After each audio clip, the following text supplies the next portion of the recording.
Hello friends, bye Bodo Info official YouTube channel asa खालामो गासिबो मोजां दङ Assam police Viva test big update लाना फैदों नोंथांमोना माब्रै जामारगोन आसाम पुलिसाव फाइनल साख्रि मोननो फिजिकल टेस्ट आरो एडमिट माब्ला नोंथांमोना डाउनलोड खालामनो हागोन A to Z नोंथांमोना भिडिअखौ नायबाय था जोबजासिम आरो बेनि सिगां जायफ्रा चेनेलाव गोदानै फैदोंमोन Bodo Info साबस्क्राइब खालामना ला जेब्लायबो साख्रिनि आपडेट्स नोंथांमोना मोननो हागोन दा जों आसाम पुलिसखौ नायनायनि सिगां मोनसे साख्रि ओंखारदों IIT नि आन्डाराव मोनसे प्रजेक्ट जब ओंखारदों जों बेखौ नायनोसै गोबाव खालामा दा जायफ्रा इन्टारेस्टेड मोनो नोंथांमोना एप्लाइ खालामनो जाबाय इनिशियली नोंथांमोना बेवहाय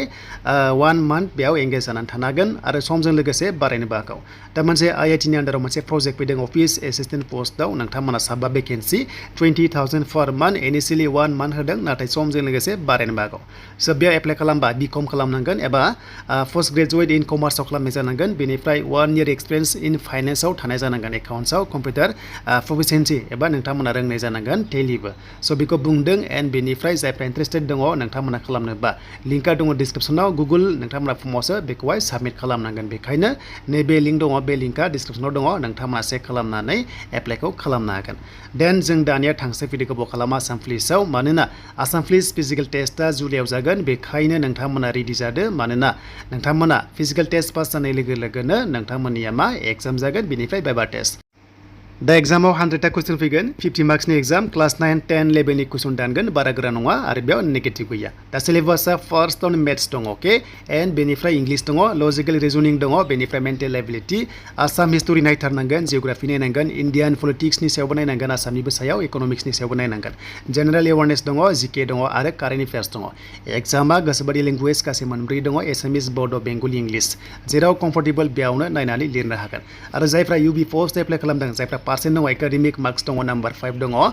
बे लास्टआव फाइनालाव बियो एड जाहैगोन ओके स' नोंथांमोना चान्सआ बारा जायो जुदि मोजां पार्सेन्ट दङबा HS लेभेलाव स' बिनिफ्राय दानिया जों नायसै भाइभा टेस्टआव माबादि जागोन स' बेवहाय ओरैबादि लांगोन नै बे पार्सेन्ट आलदा ABआव गैया खिन्थु जायफ्रानोखि AB पोस्टआव खालामदों ABआव गैया अनलि UB पोस्टआवल' दङ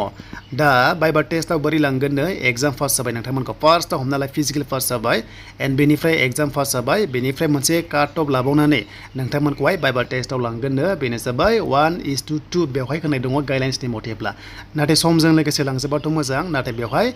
2 टाइम्स दङ बेखायनो 1:2 जागोन माने मोनसे पोस्टआव सानै केन्डिडेट्सखौहाय लिंहरनानै भाइभा टेस्टखौ लानाय जागोन बेयाव लिरनाय बायदिब्ला आरो गासैबो लांजोबाथ' मोजांनि बाथ्रा बे नाम्बार 5आव नोंथांमोना जोबोर मोजां पारफरमेन्स होनांगोन आरो होमबासो नोंथांमोना फाइनेल सिलेक्सन जानायनि चान्सआ दङ दा अभारअल जों सिलेक्सन प्रसेसखौ नायोबा दा UB पोस्टआव टटेल 100 मार्क्सनि जागोन नोंथांमोननि फिजिकेल रिटेन एकाडेमिक बेनिफ्राय अरेलखौ लानानै एबा भाइभा टेस्टखौ लानानै स' बेनिफ्राय बे जाबाय बथ मेल आरो फिमेलनि सायाव UB पोस्टआव नाथाय AB पोस्टआव एसे बारा दङ नोंथांमोननिया माने फिजिकेल टेस्टआनो 60 नालाय बेयाव दंखायो नै 150 नि जागोन अरेल टेस्ट दंबावो आरो AB फिमेलावहाय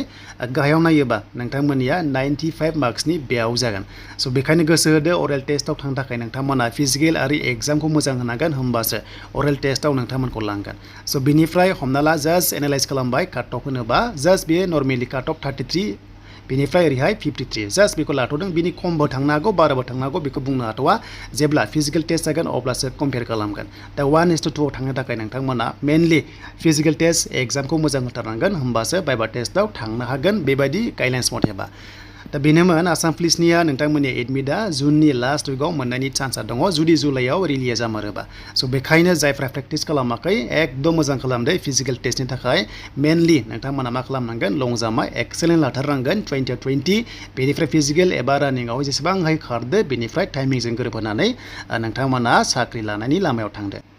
दानिया भाइभा टेस्टआव माबायदि सोङो गोबां कुइसन खालामगोन गोदान स्टुडेन्टसफोरा बेनो जाबाय फार्स्टआव नोंनि इन्ट्र' बेनिफ्राय लकेलिटि माखासे नलेज थानांगोन नोंथांमोननिया आरो लेटेस्ट कारेन्टआव मा सोलिगासिनो दं बेखौबो नोंथांमोना समजों लोगोसे